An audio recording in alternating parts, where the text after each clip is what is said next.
Grace and peace and welcome to our service of worship at Falls Church Presbyterian Church on this Good Friday.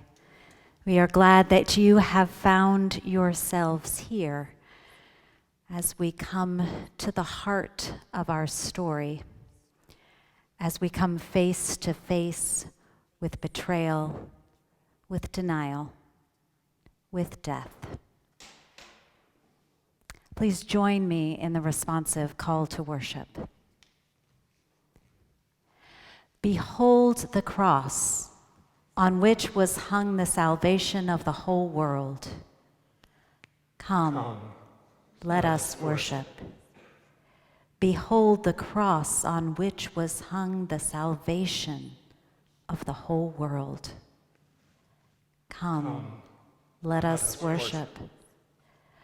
Behold the cross on which was hung the salvation of the whole world. Come, let us worship.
Then Jesus went with them to a place called Gethsemane, and he said to his disciples, "Sit here while I go over there and pray."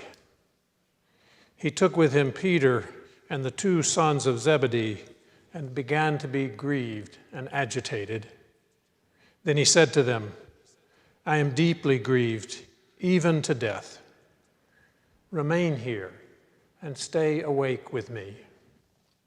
And going a little farther, he threw himself on the ground and prayed, "My Father, if it is possible, let this cup pass from me. Yet not what I want, but what you want." Then he came to the disciples and found them sleeping. And he said to Peter, "So could you not stay awake with me 1 hour? Stay awake and pray that you may not come into the time of trial.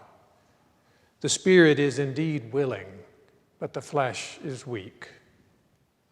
Again he went away for the second time and prayed, "My Father, if this cannot pass unless I drink it, your will be done." Again he came and found them sleeping, for their eyes were heavy. So leaving them again, he went away and prayed for the third time, saying the same words. Then he came to the disciples and said to them, "Are you still sleeping and taking your rest? See, the hour is at hand, and the Son of Man is betrayed into the hands of sinners. Get up, let us be going. See, my betrayer is at hand."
While he was still speaking, Judas, one of the 12, arrived. With him was a large crowd armed with swords and clubs, sent from the chief priests and the elders of the people. Now the betrayer had arranged a signal with them. "The one I kiss is a man. Arrest him." Going at once to Jesus, Judas said, "Greetings, Rabbi," and kissed him. Jesus replied, "Do what you came for, friend." Then the men stepped forward, seized Jesus, and arrested him. With that, one of Jesus' companions reached for his sword, drew it out, and struck the servant of the high priest, cutting off his ear. "Put your sword back in its place," Jesus said to them. "For all who draw the sword will die by the sword.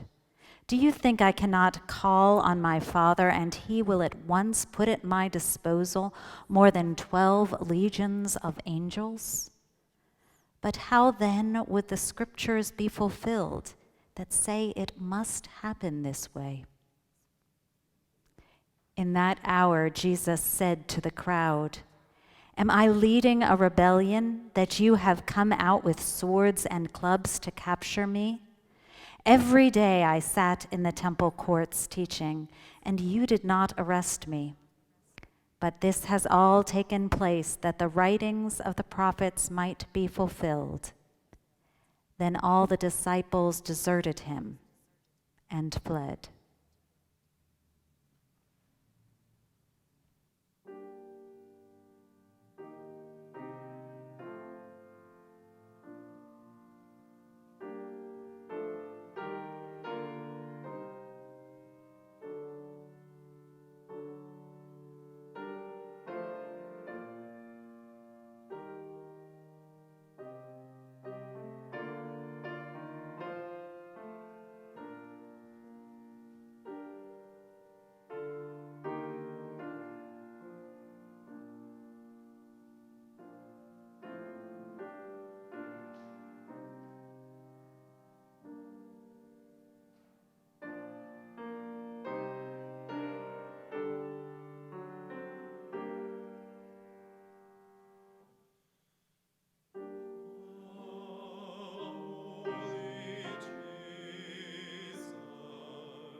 Those who had arrested Jesus took him to Caiaphas, the high priest, in whose house the scribes and the elders had gathered. But Peter was following him at a distance, as far as the courtyard of the high priest. And going inside, he sat with the guards in order to see how this would end. Now the chief priests and the whole council were looking for false testimony against Jesus, so that they might put him to death. But they found none, though many false witnesses came forward. At last 2 came forward and said, "This fellow said, 'I am able to destroy the temple of God and to build it in 3 days.' The high priest stood up and said, 'Have you no answer? What is it that they testify against you?' But Jesus was silent. Then the high priest said to him, 'I put you under oath before the living God. Tell us if you are the Messiah, the Son of God.' Jesus said to him, 'You have said so. But I tell you, From now on you will see the Son of Man seated at the right hand of power and coming on the clouds of glory." Then the high priest tore his clothes and said, "He has blasphemed. Why do we still need witnesses? You have now heard his blasphemy. What is your verdict?" They answered, "He deserves death." Then they spat in his face and struck him, and some slapped him, saying, "Prophesy to us, you Messiah. Who is it that struck you?"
Now Peter was sitting out in the courtyard, and a servant girl came to him.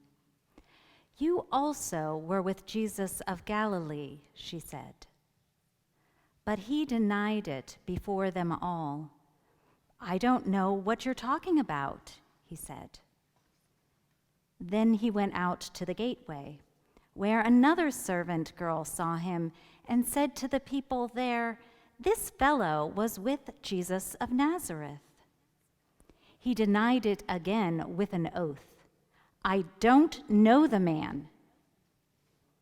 After a little while, those standing there went up to Peter and said, "Surely you are one of them. Your accent gives you away." Then he began to call down curses, and he swore to them, "I don't know the man." Immediately, a rooster crowed. Then Peter remembered the words Jesus had spoken. "Before the rooster crows, you will disown me 3 times." And he went outside and wept bitterly.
When morning came, all the chief priests and the elders of the people conferred together against Jesus in order to bring about his death. They bound him, led him away, and handed him over to Pilate, the governor. Now Jesus stood before the governor, and the governor asked him, "Are you the king of the Jews?" Jesus said, "You say so." But when he was accused by the chief priests and elders, he did not answer. Then Pilate said to him, "Do you not hear the many accusations they make against you?" But he gave him no answer, not even to a single charge, so that the governor was greatly amazed. Now at the festival, the governor was accustomed to release a prisoner for the crowd, anyone whom they wanted. At that time, they had a notorious prisoner called Jesus Barabbas. So after they had gathered, Pilate said to them, "Whom do you want me to release for you, Jesus Barabbas or Jesus who is called the Messiah?" For he realized that it was out of jealousy that they had handed him over. While he was sitting on the judgment seat, his wife sent word to him, "Have nothing to do with that innocent man, for today I have suffered a great deal because of a dream about him." Now the chief priest and the elders persuaded the crowds to ask for Barabbas and to have Jesus killed. The governor again said to them, "Which of the two do you want me to release for you?" And they said, "Barabbas." Pilate said to them, "Then what should I do with Jesus, who is called the Messiah?" All of them said, "Let him be crucified." Then he asked, "Why? What evil has he done?" But they shouted all the more, "Let him be crucified."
Then the governor's soldiers took Jesus into the praetorium and gathered the whole company of soldiers around him.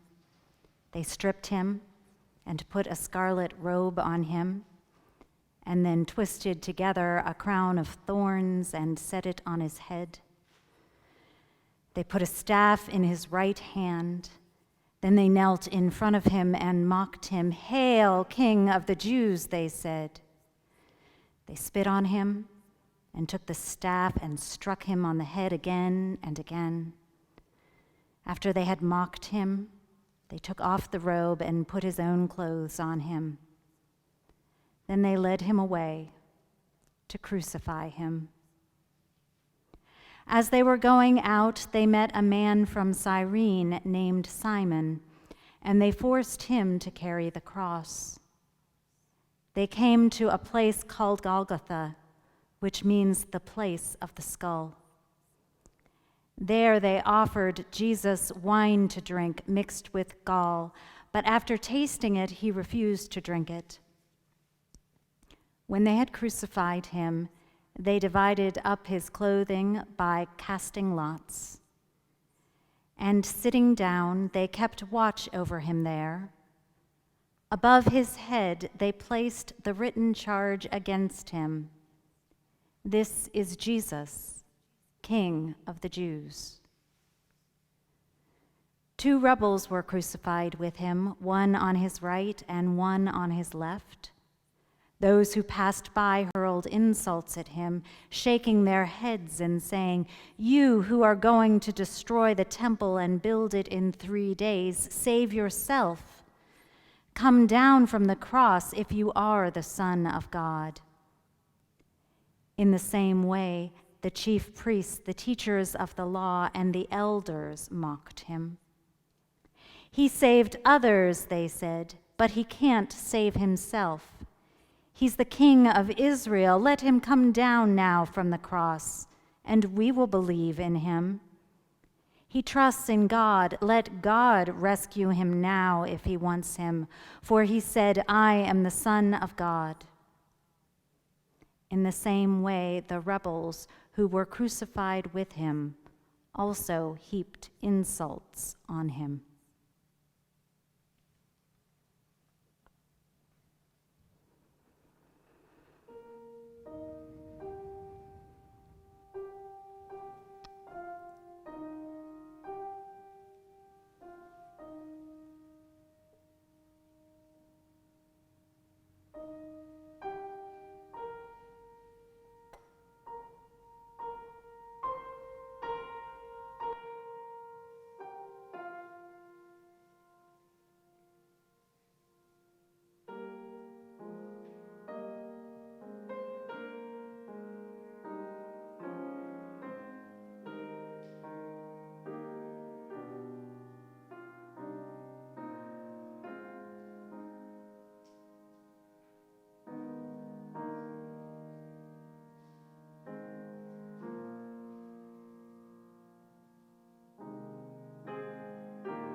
From noon on, darkness came over the whole land until 3 p.m. And about 3 o'clock, Jesus cried with a loud voice, Eli, Eli, lema sabachthani. That is, my God, why have you forsaken me? When some of the bystanders heard it, they said, this man is calling for Elijah. At once one of them ran and got a sponge, filled it with sour wine, put it on a stick, and gave it to him to drink. But the others said, wait, let us see whether Elijah will come to save him. Then Jesus cried again with a loud voice and breathed his last. At that moment, the curtain of the temple was torn in two from top to bottom. The earth shook and the rocks were split. The tombs also were opened, and many bodies of the saints who had fallen asleep were raised. After his resurrection, they came out of the tombs and entered the holy city and appeared to many. Now, when the centurion and those with him who were keeping watch over Jesus saw the earthquake and what took place, they were terrified and said, truly, this man was God's Son. Many women were also there, looking on from a distance. They had followed Jesus from Galilee and had provided for him. Among them were Mary Magdalene and Mary, the mother of James and Joseph, and the mother of the sons of Zebedee.